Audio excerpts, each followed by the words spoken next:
Olá pessoal, tudo bem com vocês? Espero que todos estejam bem. Hoje nós estamos iniciando a nossa primeira aula depois do recesso, né?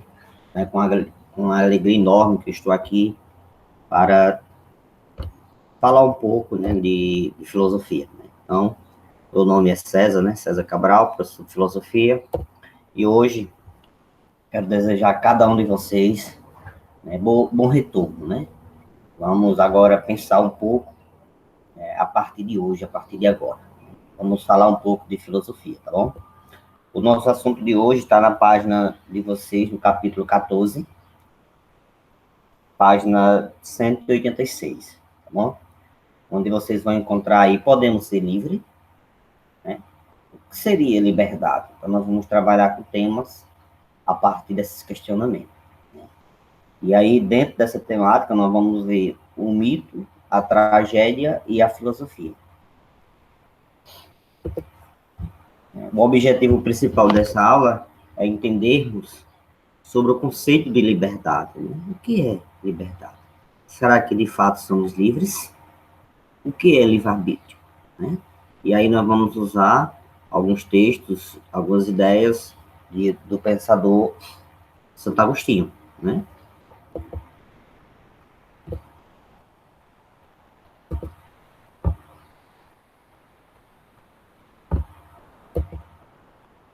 Então, Santo Agostinho, em seu livro, ele vai falar numa liberdade condicional, né?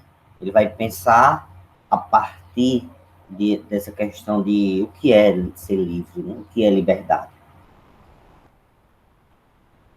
Nós vamos iniciar, né, com essas ideias, tá bom? Então, mito, tragédia e filosofia. A filosofia nasceu na Grécia por volta do século VI a.C. Neste período, as cidades gregas passavam por um grande desenvolvimento econômico, político e cultural, né?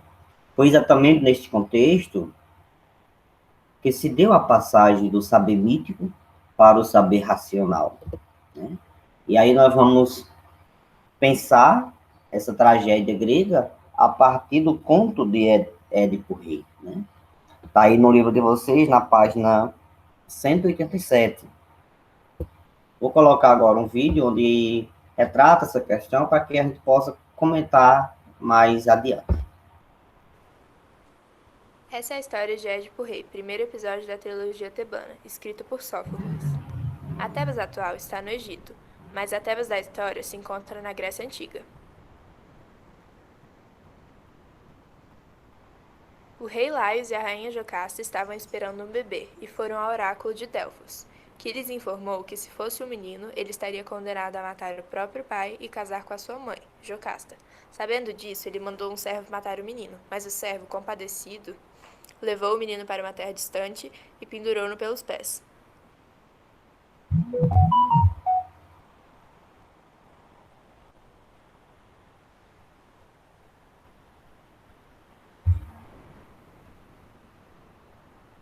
Mais tarde, um camponês achou a criança e levou-o para o rei de Corinto, Pólibo, cuja esposa Mérope era estéril. Eles resolveram adotar o menino e deram-lhe o nome de Édipo, que significa pés inchados. Édipo cresceu e foi se consultar com o oráculo, como era a tradição, que lhe disse que ele estava destinado a matar o pai e casar-se com a mãe. Édipo, assustado, fugiu de Corinto e, sabendo que Tebas era uma cidade muito próxima, resolveu ir para lá. Enquanto isso, o rei de Tebas, Laios, ia a Delfos se consultar com o oráculo. No caminho, ele encontrou um camponês, que era Édipo, e queria que ele saísse do seu caminho. Édipo negou-se e o servo de Laios matou seu cavalo. Como vingança, Édipo matou seu pai e o servo, cumprindo a profecia que ele tentou impedir. Depois da morte de seu rei, Tebas foi castigado com a chegada de um monstro. Esfinge. Nós a conhecemos assim, como a estátua do Egito, mas na verdade ela é assim, com corpo de leão e cabeça de mulher.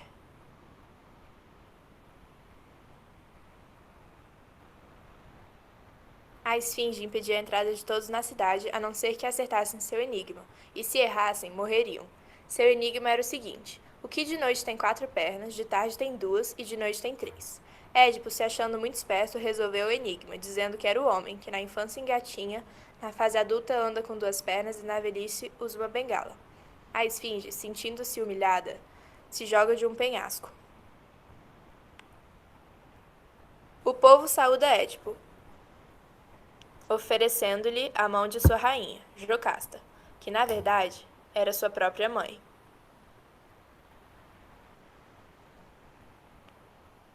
Quando eles se casam, têm 4 filhos, Antígona, Ismene, Polínices e Etéocles. Assim, eles cumprem a segunda parte da profecia. Os deuses, irados devido à tentativa de Édipo de mudar sua sina, lançam uma praga sobre a cidade. O rei, aflito, consulta-se com o oráculo, que diz que ele deve expulsar o assassino de Lais da cidade. Sabendo disso, ele fica obcecado com isso, e Tiresias, o vidente da cidade, tenta convencer Édipo a parar de procurar. Mas como ele não acredita e duvida do dom de Tiresias, este conta que Édipo é, na verdade, o assassino. E frente à incredulidade do povo, explica toda a história. A rainha Jocasta e o rei Édipo ficam chocados com a história. A rainha se suicida por ter tido filhos com seu filho e Édipo se cega, saindo da cidade e livrando-a da praga. Assistam na próxima terça-feira o próximo episódio da trilogia tebana.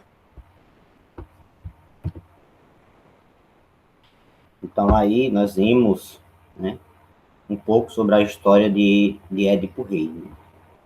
E aí, dando continuidade à nossa apresentação, né, vocês podem ver o que Édipo diz, né? Aí no livro de vocês, na página 187 diz o seguinte, né? Foi o deus Apolo que me quis submeter a esta amargura. Porém, a mão que golpeou meus olhos não foi a de ninguém, senão a minha. O que mais pudera eu desejar ver? Se a vista só me dá desprazer, né? E aí, qual é a ideia principal para a gente entender aqui, né? A questão do destino, né? O pai de Édipo, achando que o filho ia matá-lo, pegou e mandou matar o menino, né? Ou seja, tentou mudar o destino, né? O funcionário, não querendo que isso acontecesse, não mata esse menino, né? E outro reino vai e cria ele. Ao criar esse menino, o que vai acontecer? E o Édipo, ele vai ao oráculo, e o oráculo diz, olha, tu vai matar o teu pai. E aí ele, com medo de matar o pai, achando ele, que o pai deles não seria, achando ele não sabia nesse momento que ele era adotado, né? E aí ele foge, outra vez, ele tenta mudar o destino, né? E a pergunta que fica é essa, existe destino? O que é o destino? E aí Édipo responde, né, resolve a questão da esfinge, né? Qual é o animal que tem 4 patas? De manhã, 2 ao meio-dia e 3 à noite. E ele, sabiamente, vai responder que é o homem, né? De manhã engateia, à tarde caminha normal e à noite anda de 3 pernas, que seria a bengala, ou seja, na velhice, né? E aí, o que é o destino, né? E aí nós vamos falar numa liberdade condicional, mas trazendo para a nossa ideia principal aqui a questão do destino, né? A liberdade incondicional trata-se de uma verdade absoluta, ou seja, a liberdade de que o homem tem em exercer suas atividades, suas atitudes, sem qualquer impedimento. Santo Agostinho chamava essa liberdade condicional de livre-arbítrio, né? Ele diz, olha, o homem é livre, né? E quem dá esse livre-arbítrio é Deus. Onde os humanos são livres por fazerem o que quiserem, de acordo com suas convicções, né? Isso aí está na página 187 e 188.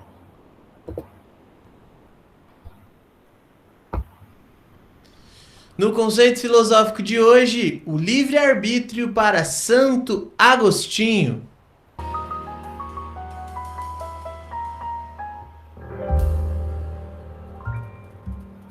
Queridos e queridas, bem-vindos ao canal Sua Filosofia, o canal onde você encontra boas reflexões para você conseguir aí, de fato, pensar melhor sobre a vida. Eu sou o professor Toninho e no vídeo de hoje nós vamos refletir sobre um dos grandes pensadores da famosíssima filosofia medieval. Estamos falando dele, Agostinho de Hipona, ou Santo Agostinho. Esse filósofo de pensamento fundamental, principalmente para a ética, nos traz hoje um conceito absolutamente relevante para a sua vida. Nós estamos falando sobre o livre-arbítrio. Professor, mas eu não sou religioso. Professor, mas eu não acredito em Deus. Não é questão de religião ou de crença. Nós estamos falando do conceito de liberdade. Você é livre? Será que você se considera uma pessoa livre? Por que será que nós fazemos coisas erradas? De onde vêm os erros? Então, estamos falando aqui da teoria de Santo Agostinho sobre livre-arbítrio e eu, melhor do que nunca, vou pegar um livro chamado O Livre-Arbítrio, ora, do próprio Santo Agostinho e vou ler para vocês um pedacinho bem bonito que fala o seguinte. Ele está conversando com o Evódio, né, óbvio, e aí tem uma parte em que ele diz o seguinte, né, que ele fala que o responsável pelas submissões e as paixões só pode ser o livre-arbítrio. Aí ele diz o seguinte: logo, só me resta concluir. Se de um lado, tudo que é igual ou superior à mente, que exerce seu natural senhorio e acha-se dotado de virtude, não pode fazer dela escrava da paixão, por causa da justiça, por outro lado, tudo que lhe é inferior, tampouco o pode, por causa dessas mesma inferioridade, como demonstram as constatações precedentes. Portanto, não há nenhuma outra realidade que torne a mente cúmplice da paixão, a não ser a própria vontade ou o livre-arbítrio. Ora, senhoras e senhores, queridos e queridas, estamos falando o seguinte: o que seria o livre-arbítrio segundo Santo Agostinho? Todo o universo foi criado por Deus, ok? Não há nenhum tipo de discussão sobre isso para Santo Agostinho.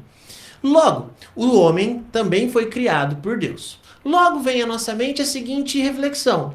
Então, se nós estamos aqui e tudo foi criado por Deus, teoricamente, se Deus é bom, tudo teria que ser legal, tudo teria que ser da hora. No entanto, Deus criou o homem, criou o ser humano e fez ele com a livre escolha para que pudesse retornar e encontrar Deus. Por que retornar? Porque tivemos o pecado original. Adão e Eva foram lá, comeram a famosíssima maçã, ou mentira, né? O fruto, né? Ninguém sabe se é uma maçã, e corromperam essa noção, deturparam a noção do homem intacto, transformando o homem agora em um ser livre. O que seria um ser livre? O livre-arbítrio nada mais é do que a sua livre decisão. Professor, então eu posso escolher entre o bem e o mal? Não. Você escolhe entre fazer o bem e não fazer o bem. Não existe o mal em si, não existe a maldade. O mal em si, segundo Santo Agostinho, não possui existência. Possui existência apenas o bem, que é Deus. Quanto mais próximo a Ele, mais próximo da salvação eu estou. E então, se Deus me escolhe, ora, aí é perfeito, porque aí eu sou agraciado por Ele. No entanto, se eu escolho longe da perfeição, escolho longe de Deus, logo estou escolhendo pelo pecado, estou me afastando da graça. Olha que interessante, o livre-arbítrio então nada mais é do que a sua livre decisão, a sua livre consulta. Por quê? Se Deus criou tudo, Ele também é a verdade. Se eu procuro conhecer a verdade, logo procurarei também fazer o certo. Se eu chego mais próximo a Deus, é porque estou procurando e executando a verdade. Caso contrário, me afasto. Me aproximo do mal. Do mal em si, não porque ele não existe, mas sim da ausência do bem. Então nós precisamos entender no contexto aqui que quando dito mal, estamos dizendo aquilo que é longe, aquilo que é distante da graça de Deus. E não que o mal possua a existência em si, no entanto, o que existe é somente Deus, sua graça, sua misericórdia e toda a sua salvação. Se você escolheu por Ele, você escolheu o caminho da luz. Aí Santo Agostinho parafraseia, né, Platão, ele fala que Deus é justamente o grande, o que seria o mundo das ideias, né? Aí não é uma paráfrase direta, né? Há uma adaptação aí de Santo Agostinho. No entanto, Deus seria o criador de tudo, e quando eu chego próximo a Deus, quando eu consigo entender um pouco mais sobre essa criação, há uma espécie de iluminação, e aí eu consigo encontrar a verdade. Agostinho chama isso de teoria da iluminação. É um papo para o outro vídeo, mas é só para você entender. foi dado por Deus, para que nós pudéssemos exercer o nosso amor e também compreender o amor de Deus, que é o amor que não nos quis nos fazer escravo, mas sim nos fazer livre. Então, como a gente está vendo aqui, viu nesse vídeo, né, um pouco sobre a ideia de Santo Agostinho, né? Quando ele vai falar de livre-arbítrio, ele vai defender, né? Então, Agostinho defende que o livre-arbítrio é sempre um bem concedido ao homem por Deus. Mesmo que o homem utilize de forma errônea, o que provoca o mal. Para sustentar a tal afirmação, Agostinho desenvolve uma das teorias mais interessantes no período medieval acerca da liberdade, né? Ele vai falar na vontade. Ele diz, olha, o mal por si não existe, né? O mal é a ausência do bem. Então, Deus não criou o mal e o bem, Deus criou só o bem, porque Deus é bondade. E aí, quanto mais se afasta de Deus, mais você vai se tornando mal. É nesse contexto, tá bom? E aí, ainda na página 188, tem aí o determinismo positivista, né? É uma corrente teórica que afirma que há um conjunto de condições que determinam as condições dos sujeitos no mundo, especulando, portanto, a existência de uma grande coesão universal que interliga todos os indivíduos como parte de um só contexto. O pensamento determinista esteve presente em diversas áreas do saber, inclusive naquelas consideradas não científicas, né? E aí, para a gente encerrar a nossa aula de hoje, ainda na página 188, né, vocês terão, essa aula ainda vai ter continuidade, tá certo? Na próxima semana nós iremos continuar a partir das influências do positivismo, tá bom? E aí nós vamos ver agora a questão de Spinoza, nós vamos ver outros pensadores, como falando a questão da liberdade, né, o que é liberdade, e aí nós vamos trabalhar essas questões a partir da próxima semana, tá bom? Hoje vocês terão uma atividade, tá aí na página 195, né? Na página 195, vocês vão responder apenas a questão 1 e a questão 9, tá bom? A questão 1 diz o seguinte: qual foi o conceito introduzido por Agostinho, bispo de Hipona, na concepção de liberdade? Né? Então, tem todo o texto para que vocês possam ler e fundamentar a ideia de vocês. A questão de número 9 é uma dissertação, ou seja, é uma redação, é um texto. Vocês irão ler o texto, onde diz o seguinte: com base na citação a seguir, redija uma dissertação. Né? Cumpre lembrar demais que ninguém é sábio por inteiro, que a liberdade é menos uma faculdade do que um processo. Ninguém nasce livre. Isso é a partir desse texto, tá bom? Ninguém nasce livre. Tornamos-nos livres e esse processo nunca cessa. É porque o livre-arbítrio não existe e precisamos nos libertar sempre. E antes de tudo isso, é porque a liberdade nunca é absoluta, que a liberdade permanece sempre possível e necessária. A partir desse texto, vocês irão ler, irão produzir um novo texto, tá bom? Então, na próxima semana, a gente dá continuidade ao pensamento sobre liberdade, né? Sobre liberdade em Santo Agostinho e também em outros pensadores, como Spinoza e assim por diante. E aí a gente faz uma reflexão sobre esse questionamento de vocês, tá bom? Então, obrigado pela participação de todos, por ter assistido até aqui, e até a próxima aula.